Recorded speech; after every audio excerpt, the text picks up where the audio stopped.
இளைஞர்கள் இந்த சொசைட்டி எந்த சொசைட்டி எடுத்துக்கிட்டாலும் அதுல இளைஞர்கள் ரொம்ப முக்கியம். ஏன்னா அடுத்து அவங்க தான் என்ன பண்ண போறாங்க, கட்டமைக்க போறாங்க. இந்த எந்த ஒரு சொசைட்டியோட தூண்கள் அப்படின்னு சொல்லும்போது இளைஞர்கள சொல்லலாம். ஸோ இளைஞர்கள் என்ன மாதிரியான கல்வி வந்து பயில்றாங்கன்றத பொறுத்து தான் அந்த இடத்துல இந்த இந்த வேலை வாய்ப்புகளுக்கான களம் அமைக்கிறதும் சரி, புது புது கண்டுபிடிப்புகள் அங்க வர்றதும் சரி, இந்த இளைஞர்களுக்கு எந்த அளவுக்கு அவங்க அறிவுத்திறன் இருக்கு, மூளை செயல்திறன் இருக்கு அப்படின்றத பொறுத்து தான் அந்த சொசைட்டியே வந்து சமூகமே வந்து விழிப்புணர்ச்சி ஆகுறதும் சரி, அதுக்கப்புறம் அது அ மேன்மை அடையறதும் இத பொறுத்து தான். அப்படி இருக்கிற அந்த பட்சத்துல இளைஞர்கள் இப்போ நம்ம சமூகத்துல எப்படி இருக்காங்க அப்படின்னு பார்த்தோம்னா, நான் முன்னாடியே சொல்லியிருந்தேன் ரத்த வம்சாக வழிகள்ல இந்த வேர்க்கால்கள்ல அமிலம் பாயிற நேரம் அது. ஸோ அப்போ எப்படி இருப்பாங்க? ரொம்ப அசிடிக்கா இருப்பாங்க. அசிடிக்கா இருக்கிறதுல என்னென்ன ப்ரோஸ் அண்ட் கான்ஸ் அப்படின்னா, நல்ல கரண்ட் ஃப்ளோ பிரெயினுக்கு இருக்கும். ஆனா, அவங்க லோ ஃப்ரீக்வன்சி வைப்ரேஷன்ல இருப்பாங்க. அப்போ என்ன ஆகும்? லோ ஃப்ரீக்வன்சி வைப்ரேஷன்ல இருந்தா கெட்ட எண்ணங்களுக்கு அ போவாங்க. அந்த கெட்ட எண்ணங்களோட இசைவாங்க. தவறான வழிகள்ல போறதுக்கு நேரிடும். ஆனா, கரண்ட் ஃப்ளோ நல்லா இருக்கும். அப்ப அத எப்படி பண்ணுவாங்கன்னா, ரொம்ப பேஷனேட்டா அத பண்ணுவாங்க. ரொம்ப ஒரு அ அவங்களோட முழு எஃபோர்ட்ஸும் அதுல போடுவாங்க. அந்த மாதிரி ரொம்ப கான்ஃபிடென்ட்டா அந்த தப்ப வந்து செய்யக்கூடிய காலகட்டம். இளைஞர்கள் அந்த மாரி மாறுறதுக்கான காலகட்டம் இது. அப்போ இத ஆக்கப்பூர்வமா மாற்றலாமா? தாராளமா மாற்றலாம். ஏன்னா கரண்ட் ஃப்ளோ அவ்ளோ நல்லா இருக்கு. இது வந்து அவங்களுக்கான பெஸ்ட் டைம் அந்த பெஸ்ட் வெர்ஷன்ல மாறுறதுக்கு. தென் இளைஞர்களா இருக்கும்போது அப்பதான் அந்த ஃப்ரண்டல் லோப் என்ன ஆகும்? வளர்ற அந்த டைம். அப்போ வந்து அவங்க மொராலிட்டிய கடைப்பிடிச்சாங்க. அந்த ஃப்ரீக்வன்சி மட்டும் கொஞ்சம் அப்படி டியூன் பண்ணோம் அப்படின்னா, ரொம்ப ஒரு நல்ல ஒரு இம்பாக்ட் அது கிரியேட் பண்ணும். அதுலருந்து வரக்கூடிய அவுட்கம் வந்து நெனச்சே பார்க்க முடியாது. இந்த டைம்ல இருக்கக்கூடிய அந்த இளைஞர்கள வந்து சரியா கையாண்டா. அப்ப அதுக்கு இளைஞர்கள தவறான வழிகள்ல ஈடுபட செய்யற, இல்ல அவங்களுக்கு சிறந்த கண்ணோட்டம் குடுக்கக்கூடிய இந்த காலகட்டத்துல, அவங்களுக்கு தடையா இருக்கக்கூடிய சில விஷயங்கள் என்ன? அப்படிங்கிறத நம்ம பார்க்கலாம் அடுத்தடுத்து. ஸோ ஃபர்ஸ்ட்டு வந்து ட்ரக்ஸ். ஸோ ட்ரக்ஸ் அப்படிங்கிறது வந்து நீங்க சொல்ற மாதிரி ஒரு கேன்னபிஸ், ஹெம்ப் இப்படி மட்டும் தானா அப்படின்னு கேட்டா, இல்ல ஆர்டிஃபிஷியலா சிந்தெடிக் ட்ரக்ஸா அப்படின்னு கேட்டா கிடையாது. ஆல்கஹால்ல இருந்து அது ஸ்டார்ட் ஆகும். ஸோ இப்போ வந்து ஆல்கஹால் கன்சம்ப்ஷன் அப்படிங்கிறது வந்து ரொம்ப ஒரு காமனான விஷயமா போயிட்டு இருக்கு. ஏன்னா அத வந்து படங்கள்ல பார்க்குறாங்க. வீட்ல தங்களோட ஃபேமிலிலயே வந்து அப்படி சில பேர் இருப்பாங்க. அப்ப அது என்ன ஆகுது? பதியுது மனசுல. அது வந்து நார்மலைஸ் ஆக்கப்படுது. அப்படி ஆக்கும்போது அது ஒரு தப்பாவோ, அது ஒரு பாவ செயல் அப்படின்றதெல்லாம் வந்து மனசுல பதியாது. மூளை செயல்திறன் ரொம்ப குறையும். ரொம்ப குறையும். இன்னும் அசிடிக்கா தான் இருக்கும். எலக்ட்ரான் டிஸ்சார்ஜ் இருக்கும், கரண்ட் ஃப்ளோ இருக்கும். ஆனா செயல்திறன் குறையும். ஆல்கஹால் அசிடிக்கா இருக்கு. இப்ப ஆல்கலைன்ல எடுத்துப்போம். கென்னபிஸ், ஹெம்ப் இவையெல்லாம் வந்து கேன்சருக்கு சிறந்த மெடிசனா அமையும். அப்போ கேன்சருக்கு சிறந்த மெடிசன் அப்படின்னு நான் சொல்லும்போது, கேன்சர் மட்டும் இல்ல அசிடிக்கா என்னென்ன அ பார்ட்ல வந்து அமிலம் மிஞ்சும்போது என்னென்ன நோய்கள் வருதோ, அது எல்லாமே இது என்ன பண்ணும்? பேலன்ஸ் பண்ணும். அப்ப அது என்ன பண்ணுது? தரவுகள பேலன்ஸ் பண்ணுது. கரெக்ட்டா? கெமிக்கல்ஸ பேலன்ஸ் பண்ணுது. அப்ப அது தரவுகள அழிக்குது. அப்போ இத போதையா உட்கொள்றாங்க அப்படின்னும்போது, அது மருந்தா பார்த்தா, அது வந்து கேன்சருக்கு மட்டும் இல்ல, நெறைய அமிலத்தன்மையினால வரக்கூடிய நோய்களுக்கு மருந்து. கேன்னபிஸ், ஹெம்ப் இதெல்லாம். நான் 2015 இருக்கும்போது, இத பத்தி நான் ரீசர்ச் பண்ணும்போது, ஹெம்ப்ல வந்து ப்ராடக்ட்ஸ் எல்லாம் தயாரிக்கிறது. ஹெம்ப்ல இன்னும் என்னென்ன மருந்துகள் தயாரிக்கிறது, அதோடைய ஆயில் இந்த மாதிரியான அ அப்போ சைக்காலஜி எல்லாம் ரிசர்ச் பண்ணும்போது, மனுஷங்க வித்தியாசமா நடந்துக்கிறது, அமிலம் மிதமிஞ்சும்போது தலையில பித்தம் ஏறி அவங்க எப்படி நடந்துப்பாங்க அப்படின்னா, எமோஷனல் இன்டெலிஜென்ஸ் இருக்காது. அவங்க நெனைக்கிற பெர்செப்ஷன் தான் கரெக்ட்ன்னு நெனைப்பாங்க. ஸோ அப்படியெல்லாம் இருக்கும்போது, அவங்கள கண்ட்ரோல் பண்றதுக்கு இந்த ஹெம்ப், இந்த கேன்னபிஸ், இதுல ஆயில் இதெல்லாம் வந்து ஒரு மெடிசன். அது நான் 2015ல வந்து அத பத்தி நான் பேசியிருப்பேன். ஆல்கஹால் எப்படி வந்து அசிடிக்கா ரியாக்ட் ஆகுது, இதுக்கு இது எப்படி மருந்தா இருக்கு. அப்போ ஒரு அளவுக்கு மீறி இத எடுத்துக்கும் போது என்ன ஆகுது? அப்போ என்ன ஆகும்? நான் சொல்லியிருந்தேன் ரொம்ப அசிடிக்கா இருந்தாலும் நோய். ரொம்ப ஆல்கலினா இருந்தாலும் நோய். அப்போ ரொம்ப ஆல்கலினா ஆகும்போது என்ன ஆகும்? எமோஷனல் இன்டெலிஜென்ஸ் போயிடும். நீங்க தரவுகள வந்து எரிக்கிறீங்க. எரிச்சு, எரிச்சு எப்படி ஆவீங்கன்னா, ஒரு ஸாம்பி ஸ்டேட்டுக்கு போயிடுவீங்க. இது சரி, இது தப்பு தெரியவே தெரியாது. அந்த தரவுகள வந்து நீங்க அதிகமா எரிச்சு, எரிச்சு உங்களுக்கு பிரெயின் வந்து காமா இருக்கும். ஈத்தர் வந்து பார்த்தீங்கன்னா, ரொம்ப நல்லா இருக்கும் பாடியில. அப்படி இருக்கும்போது அவங்க என்ன பண்ணுவாங்கன்னா, ரொம்ப கான்ஃபிடென்ட்டா சில விஷயங்கள வந்து அவங்க செய்வாங்க. அத அவங்க செய்யும்போது அது சரியா, தப்பா எதுவுமே தெரியாது. அவங்களுக்கு அவங்களோட ரூல்ஸ். அவ்வளதான். ஸோ, இந்த மாதிரியான விஷயங்கள் எது வந்து மருந்தா அமையுதோ, அதுவே என்ன ஆகும்? வேற மாதிரியான விளைவுகளையும் ஏற்படுத்தும். என்ன மாதிரியான சைட் எஃபெக்ட்ஸ் குடுக்கும்? நீங்க ஆல்கஹால் கன்சியூம் பண்ணாலும் சரி, நீங்க வந்து என்ன மாதிரியான சிந்தெடிக் ஒரு நேச்சுரல் ஃபார்ம்ல நீங்க வந்து ப அ ட்ரக்ஸ் எடுத்துக்கிட்டு, நீங்க வந்து டிஎம்டி வந்து நல்லா ஃப்ளஷ் ஆகுது அப்டின்னா, என்ன மாரியான சைட் எஃபெக்ட்ஸ் வரும் அப்டின்னு பார்க்கலாமா? எமோஷனல் இன்டெலிஜென்ஸ் ரொம்ப குறைஞ்சிரும். அடுத்தவங்கள வந்து காயப்படுத்துவாங்க. அவங்களுக்கு காயமாகுது, அவங்களுக்கு வலிக்குது அப்படின்ற உணர்வே இருக்காது. டீனேஜ்ல இருக்கக்கூடிய நபர்கள் பார்த்தீங்கன்னா, இத அப்படியே வெளியிடுவாங்க. ஏன்னா, அப்ப அவங்களுக்கு வந்து என்ன ஆகும்? குண்டலினி ப்ராசஸ் ஆகும். இந்த சிஎஸ்எஃப் என்ன ஆகும்? தலையில ஏறி உட்காரும். பைனியல்ல இருந்து ஆக்டிவேட் ஆகி டிஎம்டி சுரக்கும். அப்படி இருக்கும்போது பார்த்தீங்கன்னா, ரொம்ப வந்து எனர்ஜெட்டிக்கா இருப்பாங்க கிட்டத்தட்ட. ரொம்ப பேஷனேட்டா தப்பு பண்ணுவாங்க. ரொம்ப கான்ஃபிடென்ட்டா இருப்பாங்க. கெட்ட விஷயத்துல, தப்பான விஷயத்துல அந்த கான்ஃபிடன்ஸ் இருக்கும். நான் சொல்றது தான் அப்படின்னுவாங்க. இவங்களுக்கு இந்த சாந்தமா, அமைதியா இருக்கிறவங்களெல்லாம் பார்த்தா பிடிக்காது. நான் சொன்ன அந்த கெமிக்கல் ரியாக்ஷன் நடந்துகிட்டே இருக்கும். இந்த வயசுல இருக்கிறவங்களுக்கு ஒரு துடிப்போட இருப்பாங்க. கெட்ட விஷயங்கள் எல்லாம் மனம் நாட்டம் போகும். அ பிரெயின்ல கெமிக்கல்ஸ் சுரக்கிறதுனால அதீத கற்பனை இருக்கும். அந்த கற்பனை வந்து நல்ல விதமா இருந்தா சரி பரவால்ல. ஏன்னா, உங்களுக்கு ரைட் பிரெயினும் என்ன ஆகுது? இதுவாகுது. வேலை செய்ய ஆரம்பிக்கும். அப்புறம் மிட் பிரெயினும் வேலை செய்ய ஆரம்பிக்கும். அப்ப என்ன ஆகும்? கற்பனை வந்து நல்ல விஷயத்துல நாம செலுத்தணும். செலுத்த மாட்டாங்க. இது நார்மலா இருக்கக்கூடிய ஒரு அடாலசென்ஸ் ஏஜ்ல இருக்கக்கூடிய குழந்தைகளுக்கே நான் சொல்றேன். அவங்க வந்து வேற மாதிரி ஏன்னா அவங்களுக்கு அந்த இன்ஃப்ளூயன்ஸ் வந்து தப்பா போகுது. இந்த சொசைட்டி பண்றது. அதுக்கப்புறம் அவங்களுக்கு இதுதான் சரி அப்படின்னு சொல்றதுக்கும் ஒரு எக்ஸாம்பிள் இல்ல. ஒரு வழிகாட்டுதல் இல்ல. அப்படி இருக்கும்போது அவங்களுடைய எண்ணங்கள், பெர்செப்ஷன் எல்லாமே எப்படி இருக்கும்? கெட்டத நோக்கி தான் இருக்கும். தானும் கெட்டது பத்தாம, கூட இருக்கிறவங்களையும் சேர்த்து கெடுப்பாங்க. கூட சேராம யாராவது தனியா இருந்தாங்கன்னா, அவங்கள வந்து ரொம்ப மோசமான வகையில வந்து அவங்க என்ன பண்ணுவாங்க? கொடுமை பண்ணுவாங்க, டார்ச்சர் பண்ணுவாங்க. அதுல இவங்களுக்கு ஒரு போதை கிடைக்கும். ஏன்னா அது பேஷனேட்டா இனி பைனியல் எப்போ சுரக்கும் அப்படின்னு கேட்டீங்கன்னா, எப்போ நீங்க ஒரு ஒரு விஷயத்த ரொம்ப இன்டென்ஸா பண்றீங்களோ, அப்போ பைனியல் சுரக்கும். அ தீவிரமா கோவப்படுறது, தீவிரமா அ கஷ்டப்படுறது, அழறது, அதுக்கப்புறம் இன்டென்ஸா என்ன எமோஷன வெளிப்படுத்தினாலுமே என்ன ஆகும்? பைனியல் சுரக்கும். அது ஒரு போதை இல்லையா? அப்போ டிஎம்டி சுரக்குது. அடுத்தவங்கள கஷ்டப்படுத்துறதுனால எனக்கு அந்த டிஎம்டி கிடைக்குதுன்னா, அத நான் ரொம்ப பேஷனேட்டா செய்றேன். அது வந்து வேற விதத்துல எடுத்துக்கலாம். அந்த இது கிடையாது. அந்த அந்த வழிநடத்துதல் இல்ல. இந்த இடத்துல அது ரொம்ப பெரிய குறையா இருக்கு. அப்படி இருக்கும்போது அவங்க என்ன பண்ணுவாங்க அப்படின்னா, அ ராகிங் பண்றது, மத்தவங்கள வந்து தொல்ல பண்றது, டார்ச்சர் பண்ணி அவங்க கஷ்டப்படுறத பார்த்து சிரிக்கிறது, அதுல சந்தோஷப்படுறது, இந்த மென்டாலிட்டி எல்லாமே அவங்களுக்கு வந்து அதிகமா வளரும்.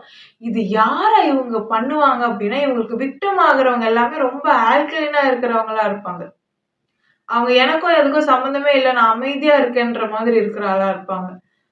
இவங்களுடைய அத்தன மோசமான கெட்ட எண்ணங்கள் இருக்கு இல்லையா? அது எல்லாத்தையுமே ஒன்று திரட்டி, அத வந்து இவங்களுக்கு சாயமா பூசி, அந்த நல்லவங்கள எல்லாமே வந்து என்ன பண்ணுவாங்க இவங்க? கஷ்டப்படுத்திக்கிட்டே இருப்பாங்க. அதனால தான் இந்த குறிப்பிட்ட வயது வரைக்குமே என்ன ஆகுது, இந்த 15 வயது வரைக்குமே அவங்க கல்வி பயிலக்கூடிய காலகட்டமா இந்த சமூகத்துல வந்து அமைக்கப்பட்டிருக்கு. ஒருவேளை இந்த மென்டாலிட்டி இருக்கக்கூடியவங்கள வந்து நம்ம வெளியில விட்டோம் அப்படின்னா, அவங்க சொசைட்டில வந்து வேலை செய்யற மாரி இருக்காங்க. இல்ல இந்த சொசைட்டில வந்து இவங்க வேற மாதிரியான சில கடமைகள பண்ற மாதிரி இருக்காங்க அப்படின்னும்போது, ரொம்ப ஒரு மோசமான விளைவுகள ஏற்படுத்தக்கூடியதா இருக்கும். ஏன்னா, அவங்களுக்கு கெமிக்கல்ஸ் வேற மைண்ட்ல இருக்கிறது மாறிக்கிட்டே இருக்கும். குண்டலினி ப்ராசஸ்ல. ஸோ என்ன ஆகும் அப்படின்னா, எது சரி, எது தப்புன்னே அவங்களுக்கு தெரியாது. ரியாலிட்டி என்னன்னே அவங்களுக்கு தெரியாது. அந்த மாரி ஒரு வாழ்க்கைய வந்து வாழ்வாங்க. அவங்க அதிகமா கூட்டம் சேர்த்துக்கிட்டு, எல்லாரும் நான் ஒருமித்த கருத்தா ஒரு ஒரு கருத்த நாங்க கொண்டு வந்திருக்கோம்னா, இதுதான் ரியாலிட்டின்னு அடிச்சு பேசுவாங்க. தப்பான விஷயத்த கான்ஃபிடென்ட்டா எடுத்துட்டு போகக்கூடிய அந்த விஷயம் வந்து அமைப்பு வந்து இந்த அடாலசென்ஸ் ஏஜ்க்கு இருக்கு. ஸோ, அதனால கையாளும்போது நாம எப்படி கையாளணும்? ரொம்ப பக்குவமா பார்த்து கையாளணும். இப்போ இந்த அடாலசென்ஸ் ஏஜ்ல மட்டும் தான் இது இருக்குமா? அதுக்கப்புறம் குணமாயிடுமா? அவங்க வந்து ரியாலிட்டிய பார்க்க கத்துப்பாங்களா? பண்படுத்தப்படுமா உடல்? மனது பக்குவப்படுத்தப்படுமா? அப்படின்னு கேட்டா, பெண்களுக்கு நடக்கும். சில பெண்களுக்கு பார்த்தீங்கன்னா, இந்த நான் சொன்னேன் ஆல்கலைனா எவால்வ்டா இருக்கிறவங்கலாம் நெறைய தரவுகள் தாங்க வேண்டியதா இருக்கும். சின்ன வயசுல இருந்தே. அவங்கலாம் பார்த்தீங்கன்னா, அடாலசென்ஸ் ஏஜ்க்கு முன்னாடியே மெச்சூர் ஆயிடுவாங்க. பெண்கள் மோஸ்ட்லி ஒரு 25 ஏஜ்லயே வந்து நல்ல மென்டல் மெச்சூரிட்டி இருக்கும். ஆனா ஆண்களுக்கு இந்த 15 வயதுல என்ன மென்டாலிட்டி இருக்கோ, அது கிட்டத்தட்ட அவங்களுடைய 40 வரைக்கும் தொடர்றதுக்கான வாய்ப்பு இருக்கு. அதுக்கப்புறம் 60க்கு கூட 60 வரைக்கும் கூட அந்த கண்ணோட்டத்த அப்படியே வளர்த்து கொண்டு போகுற ஆண்கள் இருக்காங்க. கடைசி காலம் வரைக்கும் இதே மாரியே நெனச்சுக்கிட்டு போற வாழற ஆண்களும் இருக்காங்க. அதான் சொன்னேன் அவங்களுடைய பெர்செப்ஷன் அவங்களுடைய கெமிக்கல்ஸ்னால கட்டமைக்கப்பட்டது. அண்ட் அவங்களோட பெர்செப்ஷன் தான் ரியாலிட்டி அப்படின்னு நினைக்கக்கூடிய மக்கள் இங்க நெறைய இருக்கத்தான் செய்றாங்க. இந்த ட்ரக்ஸ் அப்படின்றது வந்து cognitive skills, analytical skills, problem solving skills இது எல்லாத்தையுமே என்ன பண்ணும்? மட்டுப்படுத்திடும். அடாலசென்ஸ் ஏஜ்ல இருக்கிறவங்களுக்கு எல்லாருமே வந்து என்னதான் நல்ல கரண்ட் ஃப்ளோ இருந்தாலுமே என்ன ஆகும்? ஒரு மந்தமான நிலை இருக்கும். படிப்புலயோ இதுல எல்லாமே. கொஞ்சம் அவங்களுக்கு குண்டலினி அவேக்கனிங் பண்ணவங்களுக்கு மட்டும்.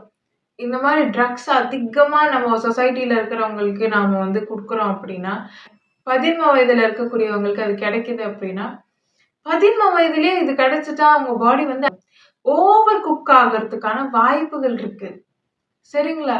அப்போ உடல் ரீதியா அவங்க பக்குவப்பட்டு மெச்சூர் ஆகுறாங்களோ இல்லையோ, அந்த கெமிக்கல்ஸ் மாறுது. அப்போ என்ன ஆகும்னா, ஹைலி ஆல்கலைன் ட்ரேட்ஸ வந்து இவங்க வெளிப்படுத்துவாங்க.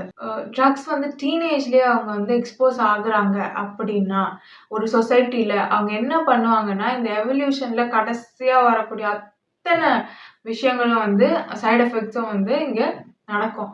அவங்க வந்து ரெஸ்பான்சிபிலிட்டீஸ் எடுத்துக்காம போறது, அதுக்கப்புறம் அவங்க வந்து நார்சிஸ்டிக் பெர்சனாலிட்டி டிஸார்டர் வர மாதிரி அவங்க நடந்துக்கிறது.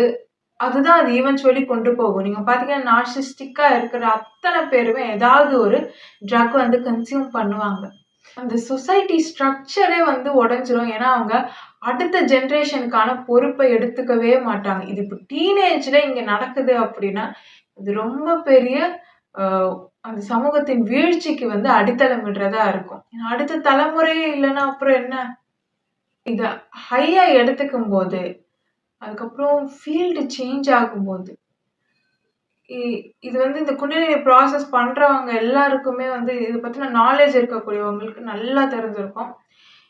இந்த இடத்துல வந்து நல்ல கரண்ட் ஃப்ளோ வந்து ஃப்ரண்டல் லோப்ல இருக்கு அப்படின்னா, அந்த குறிப்பிட்ட ஒரு இடத்துல வந்து அந்த மாதிரி ஒரு we call it as crown அப்படின்னு சொல்லுவோம். ஸோ இதுதான் கிரவுன் அப்படின்னாலுமே, இங்க இருக்கிறது இந்த கொம்புகள் வருது இல்லையா? இந்த இடம் வந்து ரொம்ப முக்கியம். ஒருத்தர் வந்து உங்களுக்கு மகுடம் சூட்டுறது மகுடம் இல்ல. நம்ம தலையிலேயே இருக்கும் அது. அத கரெக்ட்டா நாம என்ன பண்ணணும்? நெறைய பெயின ஏத்துக்கணும். பெயின் ஏத்துக்கிட்டு நம்ம கரெக்ட்டா அத ப்ராசஸ் பண்ணோம் அப்படின்னு சொன்னா, அது விசிபிளா தெரியும். அப்ப அந்த இடத்துல நல்ல கரண்ட் ஃப்ளோ இருக்குல்ல, அது வந்து இர்ரிவர்சிபிள். சில விஷயங்கள் வந்து வெளிப்படையா சொல்ல முடியாது. அது இர்ரிவர்சபிளா போயிடும். அப்போ அத ஹேண்டில் பண்ண தெரிஞ்ச நபர்கள், அ எப்படி அத வந்து கையாளணும் அப்படின்னு தெரிஞ்சவங்களுக்கு அது ஓகேவா இருக்கும்.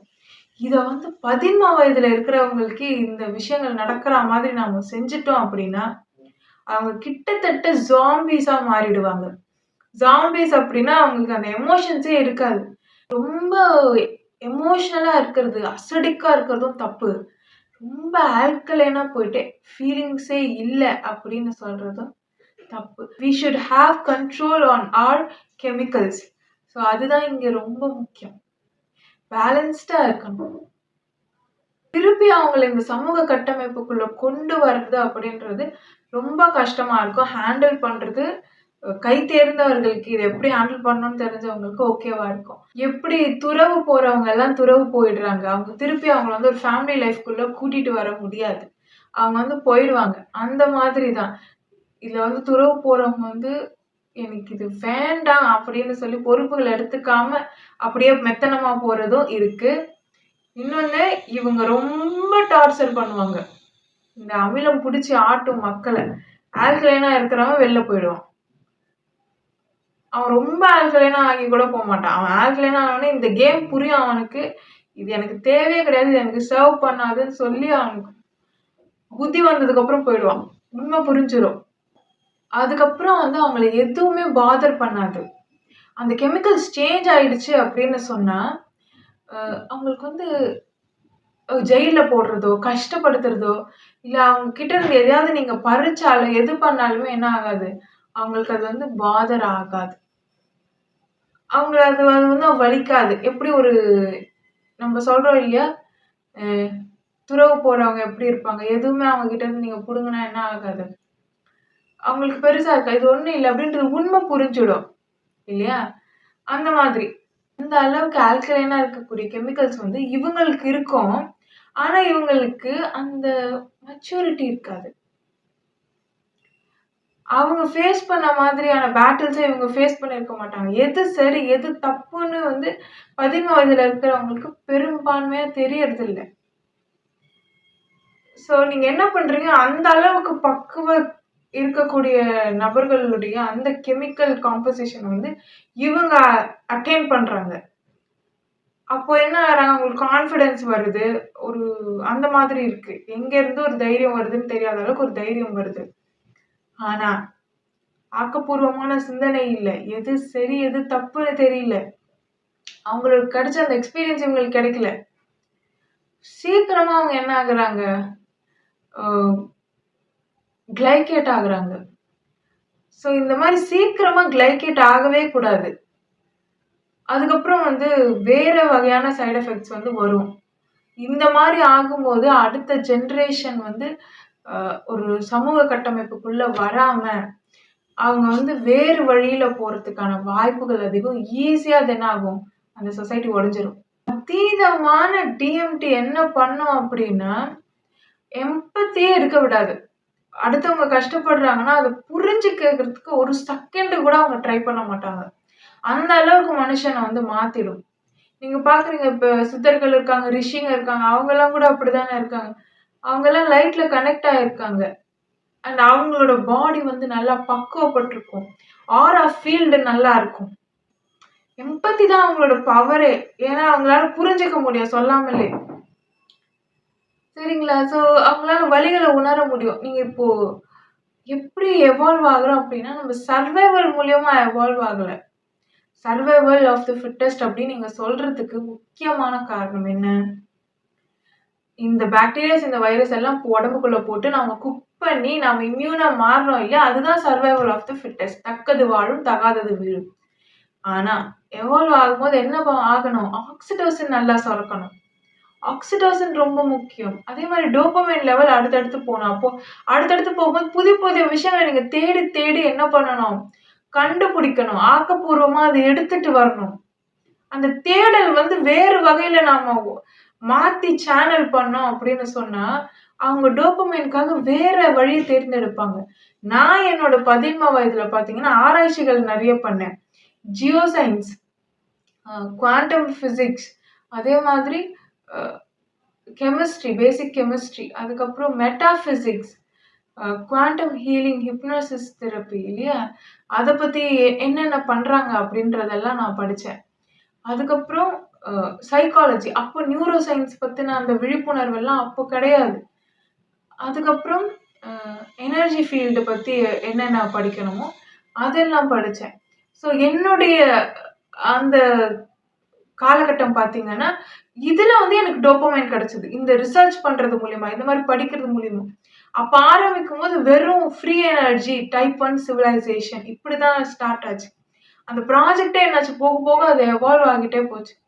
ஸோ ஆக்கப்பூர்வமா நம்ம அந்த விஷயத்த வந்து சேனல் பண்ணோம் அப்படின்னா ரொம்ப நல்லா இருக்கும். இன்னொரு விஷயம், நீங்க வந்து டாக்ஸ் வச்சிருக்கிறது ரொம்ப டிசிப்ளின்டா வச்சிருக்கும் உங்க லைஃப. ஏன்னா, இந்த மாரியான டைம்ல வந்து அவங்க டாக்ஸ் வச்சிருந்தாங்க அப்படின்னு சொன்ன இளைஞர்கள் எல்லாருமே டாக்ஸோ, கேட்டோ ஒரு பெட்டு வச்சிருக்காங்கன்னும்போது அவங்க ஆரா வந்து நல்லா இருக்கும். அத கொஞ்சுவாங்க, அதுகிட்ட அன்பு காட்டுவாங்க. அண்ட் அவங்களுக்கு அன்பு வந்து அதுகிட்ட இருந்து திருப்பி கிடைக்கும். ஸோ வெளியில வேற மாதிரியான விஷயங்கள வந்து அவங்க என்ன பண்ண மாட்டாங்க, தேட மாட்டாங்க. நான் என்னோட டீனேஜ்ல வந்து 2 டாக்ஸ் நான் வச்சிருந்தேன். ஸோ அதனால எனக்கு வெளியில பேசலனாலுமே பெரிய விஷயமா எனக்கு தெரியாது. எனக்கு வெளியில ஒரு கம்யூனிகேஷன் வேணும் அப்படின்னு எனக்கு தோணல. இன்னொன்னு நான் இன்ட்ரோவர்ட்டா இருந்தேன். It's not like I am introvert அப்படின்னு கிடையாது. வென் த டாபிக் கம்ஸ் அது எனக்கு எனக்கு நாலெட்ஜபிளா இருக்கக்கூடிய ஒரு விஷயமா இருந்ததுன்னா, நான் அத பத்தி ஷேர் பண்ணுவேன். ஆனா மத்தவங்க சிறுமையான விஷயங்கள் பண்ணிட்டு இருப்பாங்க. எனக்கும் அதுக்கும் ஒத்தே வராது. எனக்கு அவங்க என்ன பண்றாங்கன்னு புரியாது. என்னோட கண்ணோட்டம் வேறையா இருந்தது. அவங்களோட கண்ணோட்டம் டோட்டலி வேறையா இருந்தது. அதனாலயே நான் அமைதியாயிட்டேன். என்னோட எனர்ஜி வந்து அது ட்ரெயின் பண்ற மாதிரி இருந்தது. ஸோ அந்த 13 வயதுல கரெக்ட்டா டியூன் பண்ணோம் அப்படின்னு சொன்னா, ஃப்ரண்டல் லோப் வளர்றது அந்த காலம் தான். அப்போ மொராலிட்டிய நாம கடைப்பிடிச்சோம்னு சொன்னா, நேர்மையா இருந்தோம், அந்த நியாயமா இருக்குது. அதுல ஒரு திமிரு இருக்கும். இவங்களுக்கு அந்த பேஷன் வரும் அந்த டைம்ல. அ அந்த ஒரு ஒரு ரொம்ப ஒரு வேட்கையோட ஒரு விஷயத்த வந்து அவங்க செய்யறதுக்கு ஆரம்பிப்பாங்க. அத வந்து நாம மொராலிட்டி வைஸ் மாத்தணும். அப்படி நாம மாத்தும்போது அவங்களுக்கு நேர்மையா இருக்கிறதுல ஒரு கர்வம் இருக்கும்.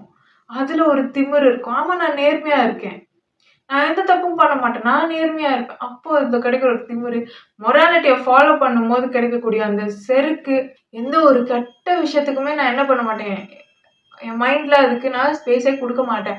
அப்படின்னு இருக்கும்போது, எமோஷனல் டிசிப்ளின் அப்படிங்கிறது குடுக்கக்கூடியது தான் அந்த ஆன்ம செருக்கு.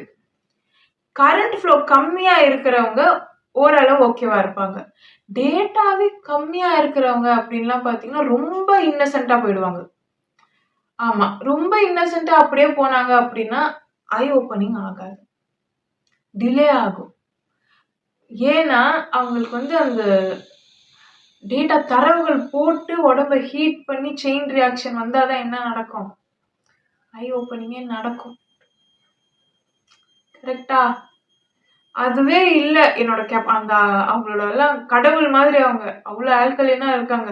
கெப்பாசிட்டி எங்கேயோ போகுது. அப்ப அந்த அளவுக்கு தரவுகள் போடணும் அந்த உடம்புக்குள்ள அப்டின்னா, எங்கேருந்து நமக்கு நார்மல் எக்ஸ்போஷர்ல இருக்கக்கூடிய பாக்டீரியாஸ், வைரஸ் வச்சு நம்மளால என்ன ஆக முடியாது? மெச்சூர் ஆக முடியாது. எவால்வ் ஆக முடியாது. அப்ப அந்த அளவுக்கு பாக்டீரியாஸ் அண்ட் வைரஸ் வந்து எக்ஸ்போஸ் ஆகக்கூடிய இடங்கள்லயும் நம்ம குழந்தைங்க கிடையாது. அப்ப இந்த மாரி இருக்கக்கூடிய குழந்தைகளுக்கெல்லாம் ஒரே ஒரு வழி என்னன்னா, சூனியம் வைக்கிறது. சொந்தக்காரன் எவனாவது சூனியம் வைப்பான். வைக்கலனாலும் ப்ரீவியஸ் ஜெனரேஷன்ல இருக்க லைட் பீயிங்ஸ் தூண்டி விட்டாவது வைப்பாங்க. அப்போ உனக்கு யாராவது ஒருத்தவங்க சூனியம் வைக்கிறாங்கன்னா கவலையே படாத. நீ ஆல்கலைனா இருப்ப. ஸோ பேட்டரி வேலை செய்யணும் அப்படின்னா உனக்கு ஆசிட் போடணும். உனக்கு தரவுகள் வந்து குறையுது. உன் ரத்தம் எப்படி அப்படின்னா, டேட்டாவெல்லாம் நல்லா சாப்பிட்டு சாப்பிட்டு சாப்பிட்டு ஹீட்ட ப்ரொடியூஸ் பண்ணி பியூர் பிளட்டா இருக்கும். ஏன்னா மோஸ்ட்லி தமிழ்நாட்டுல இருக்கிறவங்களுக்கு எல்லாருக்குமே அந்த ஃப்ரீக்வன்சி ரேஞ்ச் அப்படின்றது அதிகம். அவங்க எல்லாருமே மோஸ்ட்லி ஆல்கலைன். ஏன்னா இந்த அளவுக்கு தரவுகள் தாங்குற ரத்தம் எல்லாம் வந்து கஷ்டம். நம்மளால தாங்க முடியுது அப்படின்னும்போது, அது ரொம்ப பாசிட்டிவான ஒரு விஷயம். ஸோ அந்த மாரி போனவங்களுக்கு வந்து கண் திறக்கிறதுக்கு ரொம்ப லேட் ஆகும். எனக்கு வந்து லேட் ஆச்சு. ரொம்ப நல்லவங்களா இருப்பாங்க. ரொம்ப டிலே ஆகும். ஸோ அவங்களுக்கு குண்டலினி ப்ராசஸ் வந்து ஆகாம போறதுக்கும் வாய்ப்பு இருக்கு. ஸோ குழந்தைங்க கெட்டதுக்கும் எக்ஸ்போஸ் ஆகணும். கெட்டதும் வேணும், நல்லதும் வேணும். அதுக்குன்னு கெட்டது பக்கமே போயிடக்கூடாது. அதுக்குன்னு நல்லது பக்கமும் போயிட்டே இருந்தா பேட்டரி வந்து ஆக்டிவேட் ஆகாது. ஸோ பட்டும் படாம 2மே வேணும். இந்த டிஎம்டி பத்தி பேசுறதுக்கு முக்கியமான காரணம் இம்மோர்டாலிட்டி பத்தி நான் பேசியிருப்பேன். ஸோ இம்மோர்டாலிட்டி பத்தி பேசும்போது நான் அந்த டைப் வந்து இன்னொரு மெத்தட் அது வேண்டாம் அப்படின்னு சொன்னதுக்கு காரணம், டோட்டலா டிஎம்டி என்ன ஆகும்? ஃப்ளஷ் ஆகும். லிவிங் டெட் மாரி. இப்போ டிஎம்டி எப்போ உங்களுக்கு டோட்டலா ஃப்ளஷ் ஆகும்னா, நீங்க இறந்ததுக்கு அப்புறம் ஆகும். அப்ப நீங்க இறந்துருவீங்க டோட்டலா. அப்போ இறந்ததுக்கு அப்புறம் என்ன ஆகும்? டேட்டா எல்லாம் போயிடும்ல. அதே மாதிரி தான். டேட்டா எல்லாமே போயிடும். நீங்க வந்து வாழ்வீங்க. ஃபீல்டு வந்து இன்க்ரீஸ் ஆகும். ஃபீல்டு இன்க்ரீஸ் ஆகும்போது எலக்ட்ரிக் ஃபீல்டு வந்து நல்லா இருக்கும்போது நமக்கு அது பெருசா தெரியாது. உடல் வந்து இயங்கும். அப்போ உங்களோட தரவுகள் எல்லாம் என்ன பண்ணுவீங்கன்னா, ஒரு சிப்பு மாதிரி அதுல வந்து நாம வந்து அந்த சேமிச்சு பிளட் வெசல்ல ஏத்திட்டு பிரெயின்ல வச்சுக்கிற மாரி. இதே சிப் வந்து என்ன ஆகும்? அ இன்னொரு இடத்துல நம்ம அந்த தரவுகள சேமிச்சு வச்சுட்டோம் அப்படின்னா, நம்ம அடுத்தடுத்து நம்ம வேற வேற மாதிரி நம்மளோட கான்ஷியஸ்னஸ வந்து அ மாத்தி அமைச்சுக்க முடியும். ஸோ ஒரு சோல், ஒரு கான்ஷியஸ்னஸ் அப்படிங்கிறது வந்து ஒரு பைல் ஆஃப் மெமரி. அந்த மெமரி இல்ல அப்படின்னு சொன்னா, நாம கிடையாது. நம்மளோட எக்ஸிஸ்டன்ஸே என்ன கேள்விக்குறியா இருக்கும். ஸோ அதனால தான் இந்த டிஎம்டி சுரக்கும்போது, அவங்களுக்கு வந்து ஃபீலிங்ஸ் வந்து மட்டுப்பட்டு போயிடுது. ஸோ நான் சொல்ற கான்செப்ட் படி பார்த்தீங்கன்னா, எல்லாருமே கெமிக்கலி பேலன்ஸ்டா இருக்கணும். பெஸ்ட் வெர்ஷன்ல இருக்கணும்ன்றது தான் என்னுடைய ஆசையே தவிர, எல்லாருமே வந்து ஒரு ஷெல் மாதிரி ஒண்ணுமே இல்லாம பிரெயின் வந்து பிளாங்க்கா இருந்துட்டு, ரோபோட் மாரி ஒரு வாழ்க்கைய வாழணும் அப்படின்றதுக்காக நான் வந்து அந்த நியூ சொசைட்டி ஸ்ட்ரக்சர் அப்படின்ற ஒரு ஐடியாலஜி வந்து எடுத்துட்டு வரல. ஸோ என்னோட ஐடியாலஜி எல்லாருமே பெஸ்ட் வெர்ஷன்ல இருக்கணும். அவங்களுக்கு ஃபீலிங்ஸ் இருக்கணும். இருந்தா தான் மனுஷங்க. அடுத்தடுத்து டோபமைன் கிடைக்கும். கரெக்ட்டுங்களா? அப்போ ரொம்ப அசிடிக்காவும் இல்லாம, ரொம்ப ஆல்கலைனும் இல்லாம நம்ம எப்படி இருக்கணும்? மாடரேட்டா, பேலன்ஸ்டா இருக்கணும். இந்த மாதிரி ட்ரக்ஸுக்கு எக்ஸ்போஸ் ஆகும்போது, நம்ம சொசைட்டில இருக்கக்கூடிய மக்கள் வந்து கிரைம்ஸ் நெறைய கமிட் பண்றதுக்கான வாய்ப்பு இருக்கு. செகண்ட் தாட் கூட இல்லாம அது சரியா, தப்பா அப்படின்னு கூட தெரியாம அவங்க என்ன பண்ணுவாங்க? கிரைம்ஸ் வந்து கமிட் பண்ணுவாங்க. ஸ்பீட பத்தி தெரிஞ்சவங்களுக்கு இது தெரிஞ்சிருக்கும். அது குடுக்கக்கூடிய அசாத்திய தைரியம், என்னென்ன ஹார்மோன்ஸ் வந்து அது வந்து ட்ரிகர் பண்ணுது அப்படிங்கிறதெல்லாம் வந்து நீங்க தெரிஞ்சுக்கிட்டீங்க அப்படின்னா, இப்போ இருக்கக்கூடிய இந்த சொசைட்டி வந்து எத நோக்கி போகுது அப்படிங்கிறது வந்து உங்களுக்கு நல்லா புரியும். அதுக்கப்புறம் பார்த்தீங்கன்னா, அவங்க பேட்டரி போன பொம்மை மாதிரி ஆயிடுவாங்க. அவங்களுக்கு இத விட அதிகமான ஒரு ஃபீல்டு வந்து தேவைப்படும். கரண்ட் ஃபீல்டு வந்து தேவைப்படும். அவங்க ரொம்ப எவால்வ் ஆகி போறதுக்கான வாய்ப்பும் இருக்கு. அ அப்படி இருக்கும்போது அவங்களுக்கு வந்து எக்ஸ்பீரியன்ஸ் இருக்காது. கெமிக்கல் எவல்யூஷன் வந்து வேற. அது வந்து ஒரு மாம்பழத்த வந்து புகை போட்டு பழுக்க வைக்கிற மாதிரி. நான் என்ன சொன்னேன், இந்த குண்டலினி ப்ராசஸும் சரி, இந்த எவல்யூஷன் ஃபேஸே சரி, நீங்க ஒவ்வொருத்தங்களும் ஆன்செஸ்ட்ரல் ட்ரேஸஸ் வந்து உங்க உடம்புல வரும்போது, அது ஆக்டிவேட் ஆகாம நீங்க அத வாழ்ந்த எமோஷன் வைஸ் அத பேலன்ஸ் பண்ணி, நீங்க நல்ல எமோஷன்ஸ மட்டுமே மாடரேட்டா, பேலன்ஸ்டா இருந்து விட்டுட்டு, அத வந்து இலக்கணம் எழுதி அடுத்த தலைமுறைக்கு நீங்க கடத்துறது தான் இந்த ப்ராசஸ். அது இல்லாம, அ அப்படியே நான் கெமிக்கலி மட்டும் புகை போட்டு பழுக்க வைக்கிற பழங்கள் போல நான் பழுத்துட்டு, எந்த எக்ஸ்பீரியன்ஸோ, எந்த விதமான செல்ஃப் கண்ட்ரோலோ, எமோஷனல் இன்டெலிஜென்ஸ், எமோஷனல் டிசிப்ளின் எதுவுமே இல்லாம எவால்வ் ஆகுறதுன்றது வந்து ரொம்ப ஆபத்தான விஷயம். அது எவல்யூஷனே கிடையாது. அது வந்து ஒரு நோய் மாதிரி போகும். லிட்ரசி ரேட் திருப்பி குறையும். பீக்ல போன லிட்ரசி ரேட் அதுக்கடுத்து பார்த்தீங்கன்னா, அப்படியே சரிய ஆரம்பிக்கும். இந்த மாதிரியான விஷயங்கனால. அது சரியும்போது அது சரிய ஆரம்பிக்கும் போதே நம்ம புடிச்சு நிறுத்துனா ஓகே. இல்லன்னா சடன் டவுன்ஃபால் வரும். ஏன்னா மக்கள் தொகை வேற குறையும். அதுக்கப்புறம் லிட்ரசி ரேட் குறையும். அதுக்கப்புறம் அடுத்த ஜெனரேஷன் வந்து இந்த குடும்ப கட்டமைப்பு அப்படின்றத விட்டு விலகி போவாங்க. அதுக்கப்புறம் அவங்க வந்து ரெஸ்பான்சிபிலிட்டீஸ் எடுத்துக்க மாட்டாங்க. அக்கவுண்டபிலிட்டி எடுத்துக்க மாட்டாங்க. அப்படி இருக்கும்போது அவங்கள கட்டுப்படுத்தவே முடியாது. இப்போ இருக்க ஜென்ஸியோட மென்டாலிட்டிய யோசிச்சு பாருங்க. இத விட இதுக்கப்புறம் ஒரு 15 வருஷத்துல பல மடங்கு மோசமான விளைவுகள சந்திக்கக்கூடிய வாய்ப்புகள் இப்போ இருக்கக்கூடிய இந்த சமூகத்துக்கு இருக்கு. நீங்க எப்படி கணக்கு போட்டு பார்த்தாலும் விளைவுகள் மோசமா தான் இருக்கும். ஸோ மாற்றத்திற்கான சரியான நேரம் இதுதான். ப்ரீஃப்ரண்டல் கார்டெக்ஸ், இந்த ஃப்ரண்டல் லோப் வந்து வளரக்கூடிய காலம் வந்து அடலசன்ஸ் ஏஜ். ஸோ இந்த சமயத்துல வந்து அவங்க எப்படி மொராலிட்டியோட நடந்துக்க வைக்க ட்ரை பண்ண முடியுமோ அதெல்லாம் பண்றது ரொம்ப உத்தமமா இருக்கும். அப்போ ஷேப் பண்ணோம், அந்த அடலசன்ஸ் ஏஜ வந்து கரெக்ட்டா நாம ஷேப் பண்ணோம் அப்படின்னு சொன்னா, ஒரு 10, 15 வருஷத்துல நெனச்சு கூட பார்க்க முடியாத அளவுக்கு இந்த சொசைட்டில டெவலப்மெண்ட்ஸ் இருக்கும். அது இந்த இளைஞர்கள் கையில இருக்கு. அதுவும் இப்போ கரண்ட் ஃப்ளோ செம்மையா இருக்கும் அவங்களுக்கு. அசடிக்கா இருப்பாங்க. பேஷன் இருக்கும். கரெக்ட்டா டியூன் பண்ணணும். தப்பா டியூன் பண்ணா வேற மாரி போகும். கரெக்ட்டா டியூன் பண்ணோம் அப்படின்னா, நெனச்சே பார்க்க முடியாது. இப்ப இருக்கக்கூடிய அத்தன நாடுகளுக்கும் கிட்டத்தட்ட நம்ம இளைஞர்கள் மட்டுமே டஃப் குடுக்குற அளவுக்கு இருக்கும். நன்றி. Love is God.